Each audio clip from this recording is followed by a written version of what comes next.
And we are joined now by David Lecoque. He is CEO of the Alliance for Rural Electrification. He's joining us from Brussels. David, welcome to you. I'd like to begin by asking you what key actions your organization is taking to accelerate the energy transition. Good morning, good afternoon to you, Sarah, and to the audience. Well, first of all, big thank you to UNIDO and to all the organizers of this Vienna Energy Forum for the opportunity to be here today with you and to share insights from the Alliance for Rural Electrification, where I'm working on scaling up, let's say, the decentralized renewable energy sector and thereby the acceleration of the energy transition. For those of you who don't know us, ARE is the largest, also oldest business association for the decentralized renewables industry, with about 180 members, companies, stakeholders working all along the value chain of the sector. So, well, to come to your question, as the voice of the industry, we try really to champion all these contributions to, let's say, public decision makers to shape initiatives that help with the acceleration of the markets, with the acceleration of the energy transition, but also to bring in the necessary investments to foster that innovation and really permeate that sustainability, not just environmentally, but also financially throughout the sector in the long term. So the way we do it, I would say there's three main pillars to the way we try to accelerate the transition. It's the first one, it's business facilitation and development. I mean, we're a business association after all. The second pillar is policy advocacy. And the third one is communications and marketing.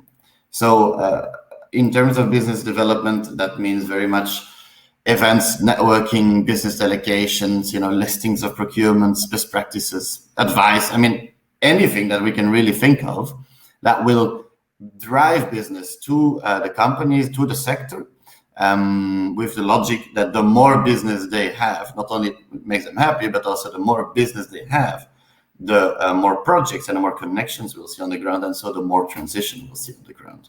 On the second one, obviously on advocacy, it's really, really important to try and bring together that voice of those who are supposed to do it in the end, to implement this infrastructure on the ground. So that's really what we're putting also a lot of focus on, to work, as I mentioned, with public sector, but also banks, international funding institutions, that whole crowd, let's say, to influence, if I can be so bold, the agenda in favor of the energy transition of decentralized renewables, but also to build the capacity and fill knowledge gaps, which sometimes still exist today. Very briefly, an example here is the COVID-19 campaign that we orchestrated since the beginning of the unfortunate pandemic that we are still facing today. I'll stop there for a moment. And then on the last pillar, the communications and marketing, well, that's really what we try to do, to bring those stories, let's say, from the ground to the forefront and show that, well, renewables and decentralized renewables at that are not some, nice thing to have, but not, they are a real solution for actually most of the people that are yet to be electrified. So in conclusion, all these actions we take, these opportunities we try to provide, have in common that they turbocharge that sector and that they connect the dots between investors, technology suppliers, project developers, and so on. And so the result is twofold: much more electricity connections on the ground, clean electricity connections at that. So that's SDG 7. And the other one is leapfrogging over the, let's say, old-timey fossils and the outdated grid extension only approach, really leapfrogging to a future and climate-proof renewable power generation from the bottom up. And that's, in my view, how we accelerate the energy transition. Okay, so that's how you're trying to get us toward the Sustainable Development Goals by 2030, especially when it comes to sustainable energy. Let me ask you just briefly now before we go, what's your key message that you would like to give for the participants of the Vienna Energy Forum? What sort of action would you like to see accelerated? Because the general consensus seems to be that, the targets are not on track for 2030.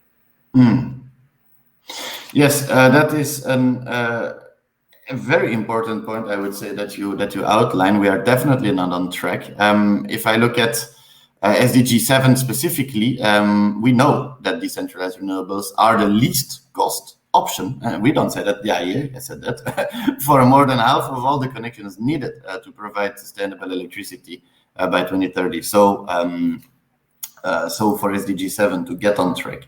So as part of that, building on all the things I mentioned before, what we're now also doing in the context of the United Nations High-Level Energy Dialogue is that we are pledging as ARE to enable our private sector to deliver sustainable electricity services of tier 3 or above to at least 500 million additional people in emerging markets.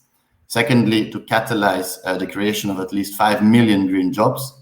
And thirdly, to help avoid at least 1 billion tons of CO2 emissions. So that's really our energy compact. That is quite a significant element.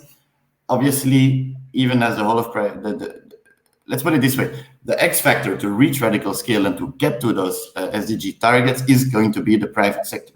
So we really are hereby calling out or calling on the public sector, the international funding institution, to really work with us even more than is already the case today, because the only way that we're ever going to get on track for the SDGs is by a unprecedented almost public, private, and other stakeholder sort of cooperation. We really need to join forces more than what we do today.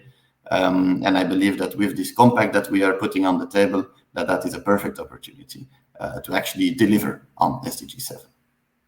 David Lecoque, thank you so much for your time and your insights. It's very appreciated. Thank you so much for having me. Wish you a wonderful rest of the day and stay safe.